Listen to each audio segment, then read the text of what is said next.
téléphone yoo xam ne war na am quoi. C'est là que comme j'ai dit quelque part quelquefois il m'arrive de dire que les forces de défense et de sécurité notamment les forces de sécurité et à titre principal la police et la gendarmerie ils ont déserté la voie publique. Ils ont déserté la voie publique donc bon évidemment il y a un problème d'effectif. Parce qu'ils sont souvent dans l'urgence, hein, n'est-ce pas? Ils sont dans la résolution, ils sont dans l'urgence. Donc, dans l'urgence, mais c'est dans l'analyse et la résolution des problèmes. Il faut avoir du temps pour réfléchir, etc. Moi, d'ailleurs ça, parce que dans nos surcharge de travail moo tax ñu andi woon ASP yi pour que ñu soulager leen tuuti pour que ñooñu vraiment di toppatoo yenn yi quoi ça fait ñoom léegi les forces régaliennes de sécurité moo am ñu toppatoo mais li nga wax si diiru yi effectivement il faut moraliser ça il faut assainir ça mais je crois que ñoom ils ont fait des études là-dessus hein peut-être que mënu maa nekk fii di ko évoquer comment les identifier d'abord ensuite ba léegi l'État n'arrive pas à imposer le port du casque aux deux roues.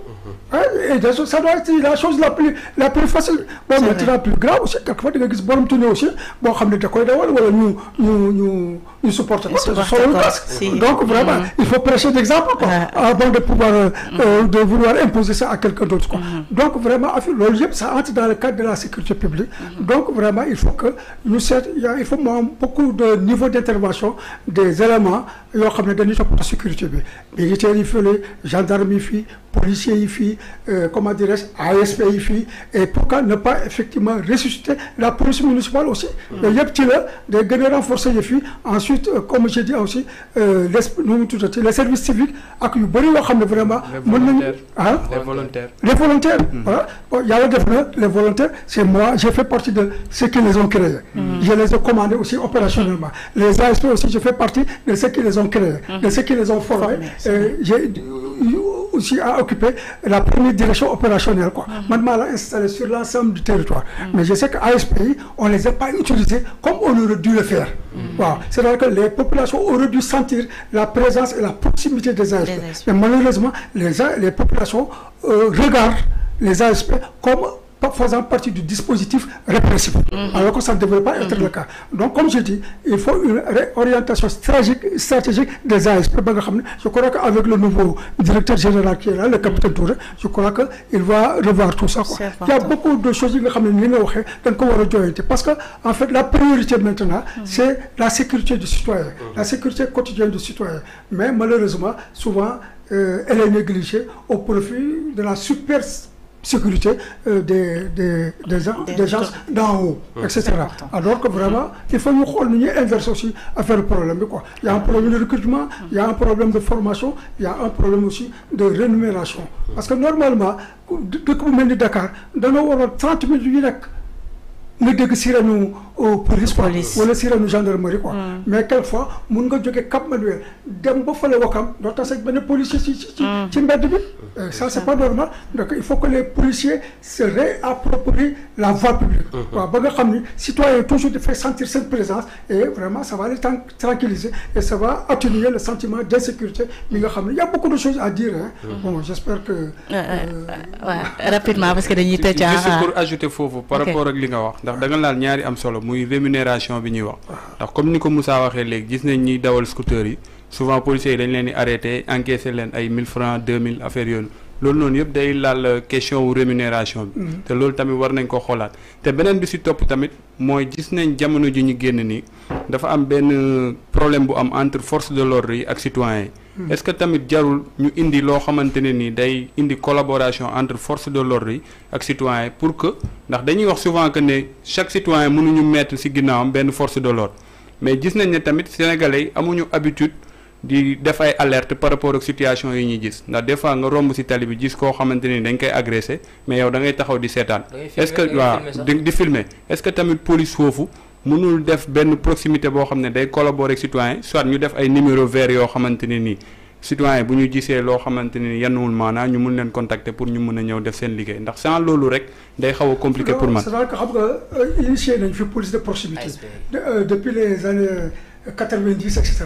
Mais les autorités n'ont pas évolué cette politique de police de proximité parce que police de proximité mode d'action la boo xam ne c'est exclusivement réservé à la police. n'est-ce pas? Dem nañu léegi ba dépasser police de proximité ñu ne sécurité de proximité avec maintenant de multiples acteurs police, gendarmerie, le maire, le préfet, les OCB, les ASC, et cetera, les relais sociaux, et cetera. Bon. fi mu nekk fii loolu moo tax ñu créé woon ASPD mais malheureusement vraiment defuñu ci li ci war y a une disons détournement d'objectif boo xam ne il faut que ñu repenser waat et cetera donc comme je dis li nga wax dëgg la mais c'est là que il faut que ñu créer un lien affectif entre les populations et les policiers comme je ne cesse de le dire diggante bi dafa am hiatus. Y a une distanciation et dafa dem ba noonoo nekk ci biir. di seen diggante. donc ma ne ministre de l'Intérieur bu bees bi lii nga xam ne mooy priorité naka lay jege rapprocher la police et les populations. comme j'ai dit mënul mel comme Mbour ak Sow c'est pas possible. mënut mel noonu parce que ku nekk da nga am sa exigence. citoyens ils ont le droit de manifester ils ont le droit de réclamer de faire certaines revendications. policiers yi gendarmes ils ont le devoir maintenant d'assurer la sécurité xam nga loolu ñaari exigence la mais kenn ku nekk sa exigence am na beneen exigence bu nekk ci kaw citoyen ne na manifester waaye bu yàq manifester mais le bien public il faut préserver ça mais le policier et le gendarme nee nañ ko demal nga mettre l'ordre maintien l'ordre mais aussi en respectant les droits des hommes la dignité de la personne humaine n'est-ce pas donc bu ñu trouver équilibre boobu rek dina mën a tax xëy na ñi di mën a di waxtaan di déggoo nu mu tuddee disons que y a beaucoup de mesures à prendre mais souvent c'est écrit sur papier mais dans la pratique effectivement ça ne s'applique pas quoi et ça je crois que c'est une des priorités aussi de l'État quoi pour xool yi ñoo xam ne ñoom ñoo bokk dëkk bi daal waaw da ko jàppanteem mënul ñàkk parce que ay dëkkandoo lañu mais vraiment warul àgg jusqu'à un certain stade quoi. D'accord merci beaucoup en tout cas kontaanoon nañ bu baax recevoir mon commissaire Boubacar Sadio moom c'est mon commissaire c'est mon oncle. Absolument absolument donc c'est un plaisir en tout cas amaat la ci plateau bi ñu bàyyi la nga tàggatoo.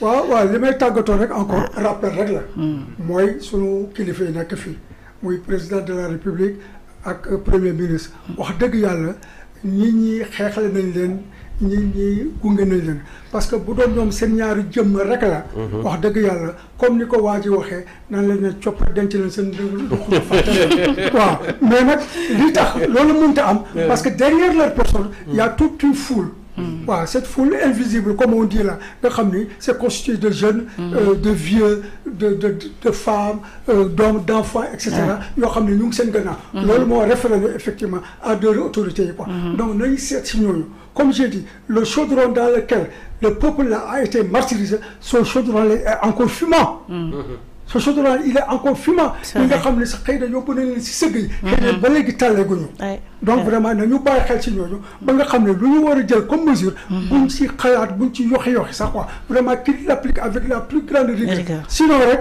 il risque d'avoir de très mauvaises surprises ñun nag dañ leen ko bañal xeexal nañ leen ba fi mu toll nii et effectivement suñu yéene nag mooy ñu gunge leen ba ñu am ndam quoi parce que leur succès sera le nôtre mais leur échec sera le nôtre quoi vraiment sénégalais aussi vraiment ma leen di aussi ñu jàppale leen ñu toog rek di leen seetaan quoi voilà merci beaucoup alors El Hadj